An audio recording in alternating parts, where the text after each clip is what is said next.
February 15th, 1988. A hospital room in Los Angeles.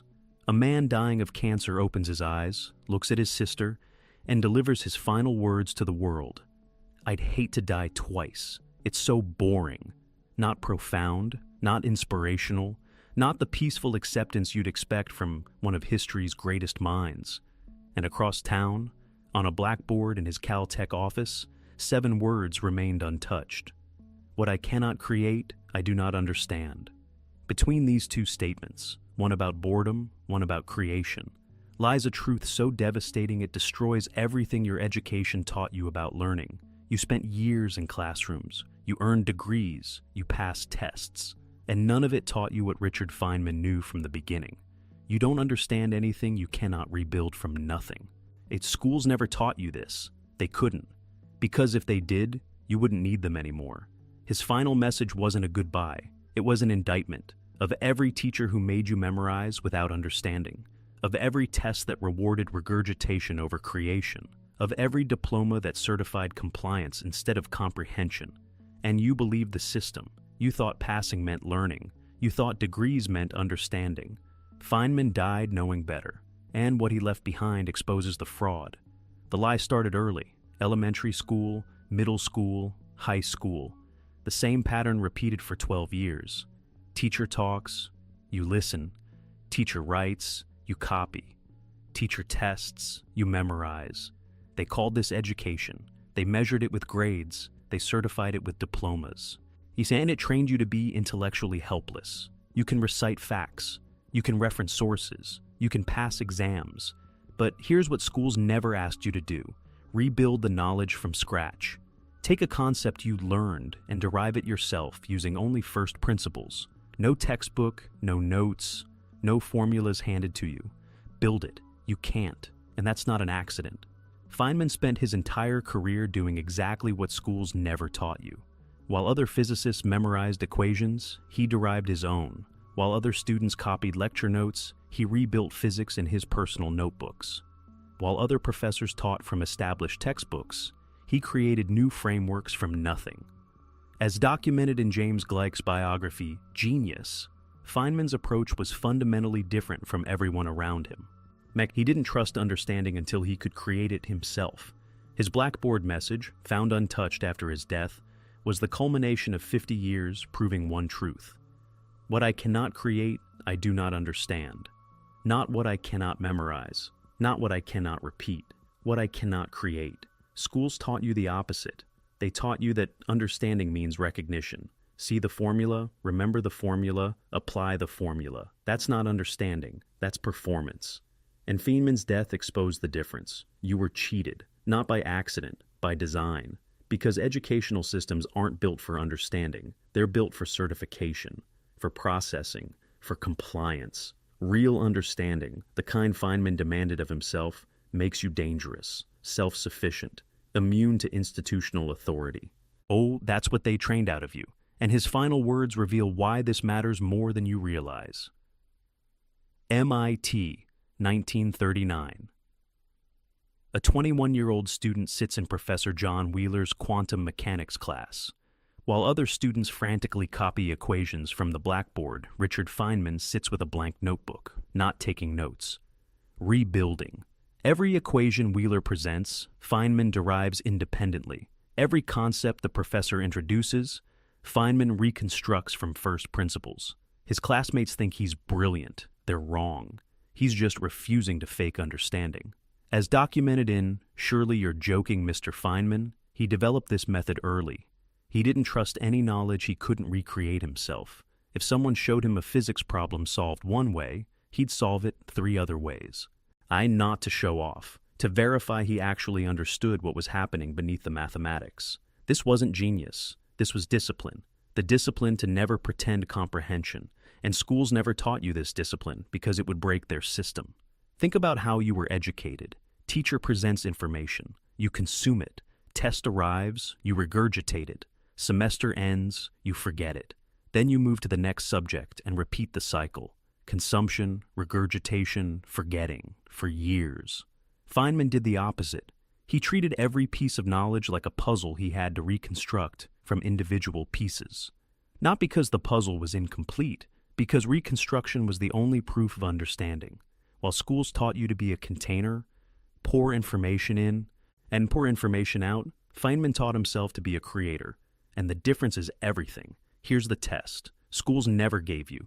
Take any concept you learned in school, mathematics, history, science, anything.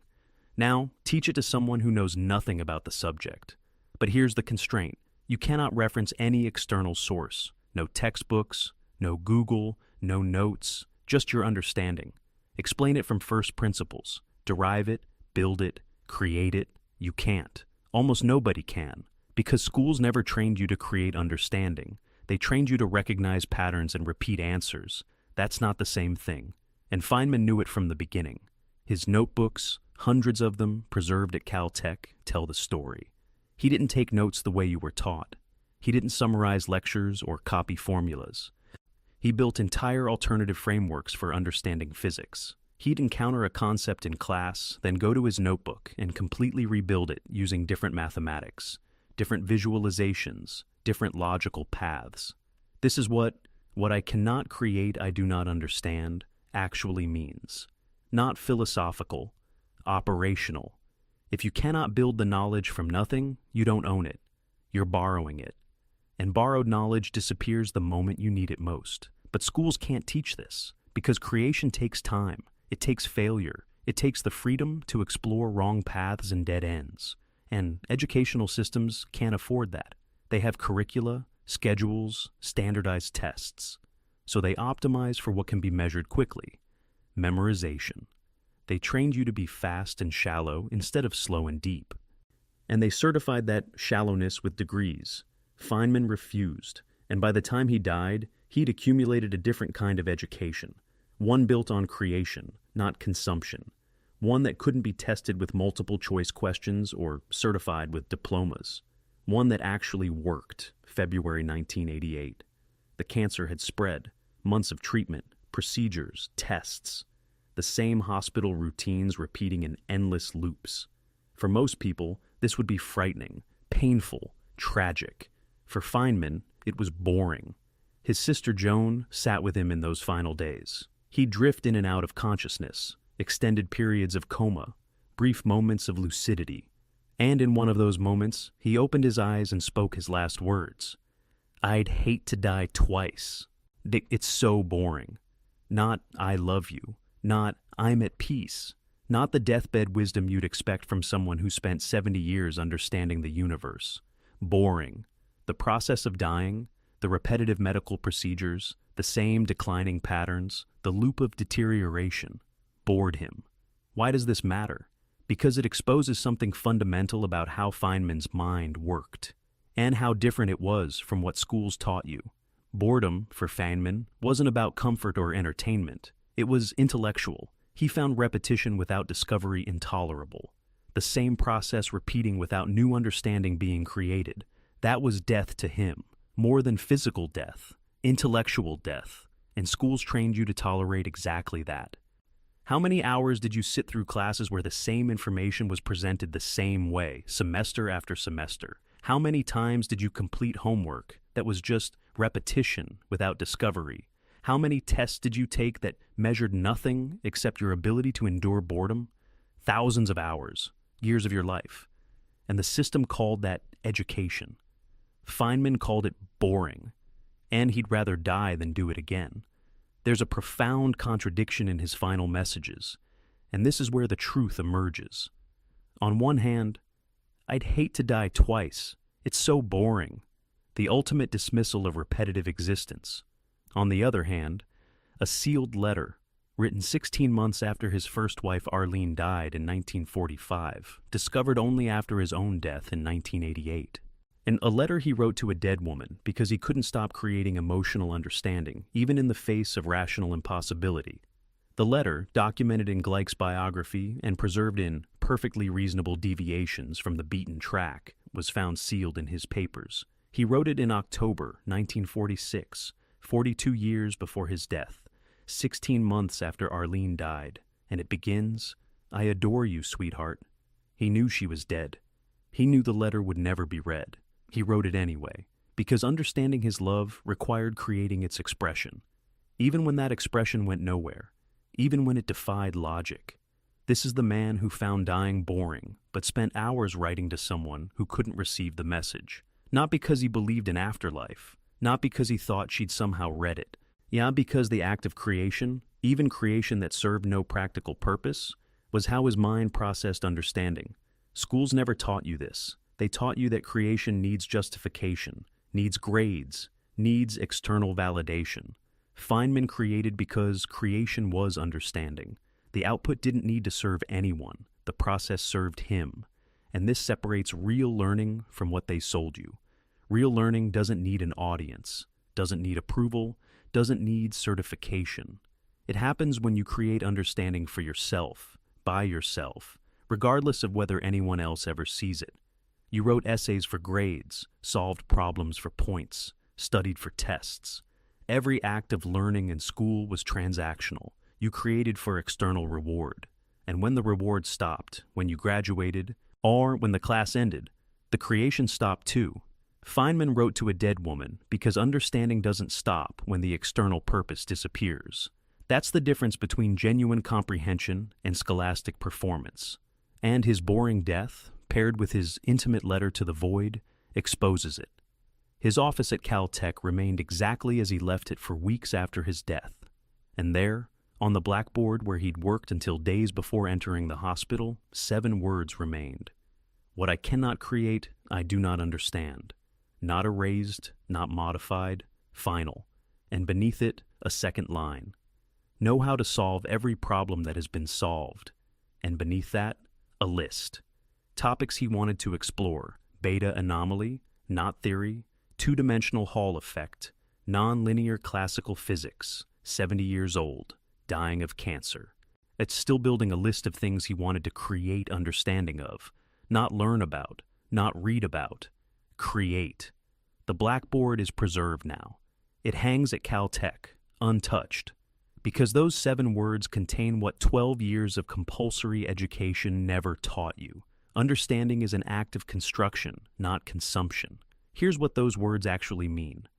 What I cannot create doesn't mean physically build. It means derive, reconstruct, explain from first principles, take nothing on faith, accept no authority, trust no explanation until you can build it yourself using only logical foundations. I do not understand means exactly that. Not I partially understand, not I basically get it, not I could probably figure it out if I looked it up. Do not understand, full stop. And if this standard, creation as the sole proof of understanding, is why Feynman could do what other physicists couldn't. It's why he could explain quantum mechanics to undergraduates when other professors claimed it was too complex. It's why he could investigate the Challenger disaster in 1986 and find the O-ring failure in days when NASA engineers spent months avoiding the answer. It's why he won the Nobel Prize in 1965 for work that completely rebuilt quantum electrodynamics from scratch. Not because he was smarter than other physicists, because he held himself to a different standard, the standard written on his final blackboard. And schools never taught you that standard because it would destroy their entire model. Think about how you were evaluated in school.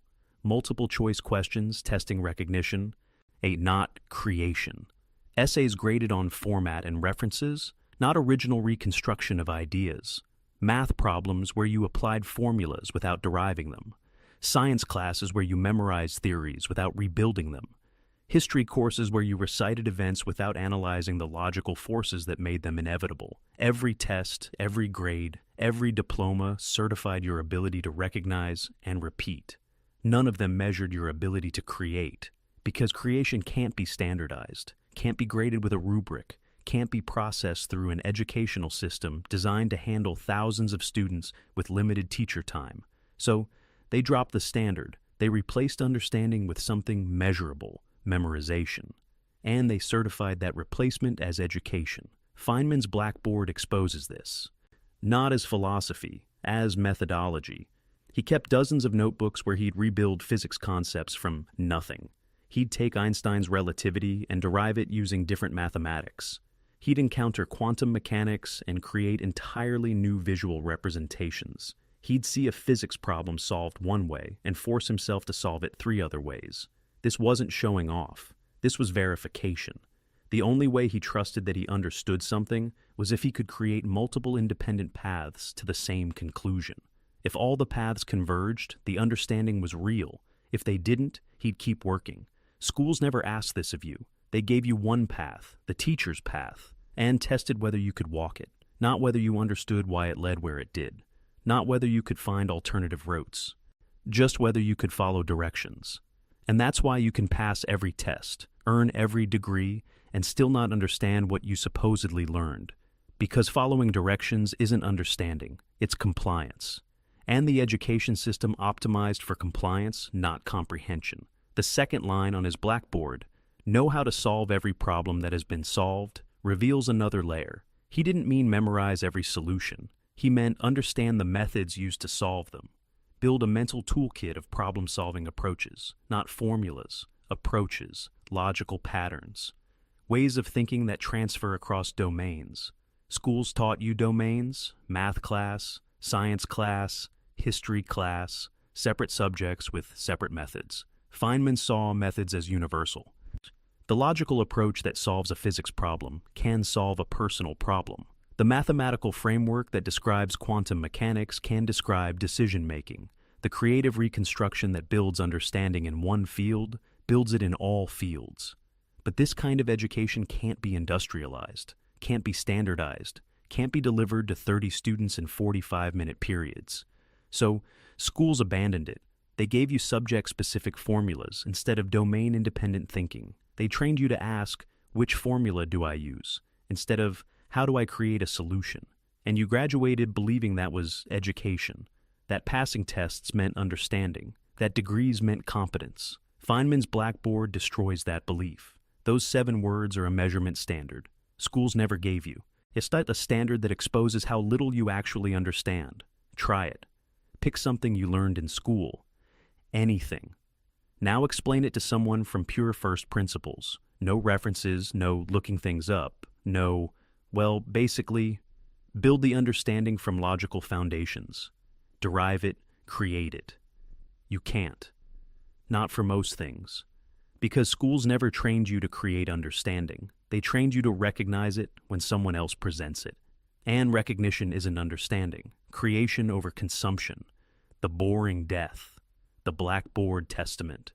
These aren't separate principles. They're one system. The opposite of everything your education taught you. Feynman didn't just think differently. He operated under different rules. Rules that produce different results. And schools couldn't teach those rules because they contradict the entire industrial model of education. The system needs you to believe that understanding comes from authority. Teacher knows, teacher tells, you learn. Expert writes, you read, you understand.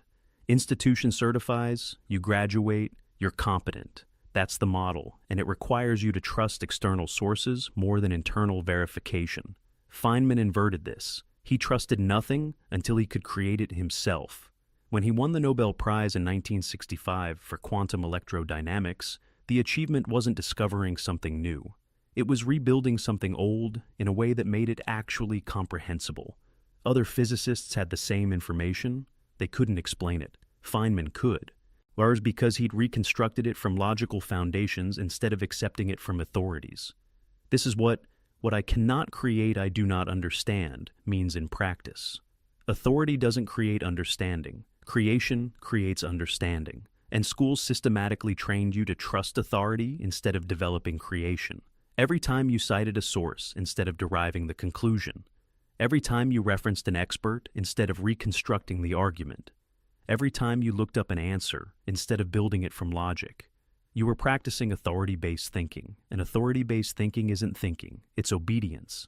The problem was never your intelligence. It was never your capability. It was the method they forced on you. They taught you to be a consumer of understanding rather than a creator of it. They rewarded recognition over reconstruction.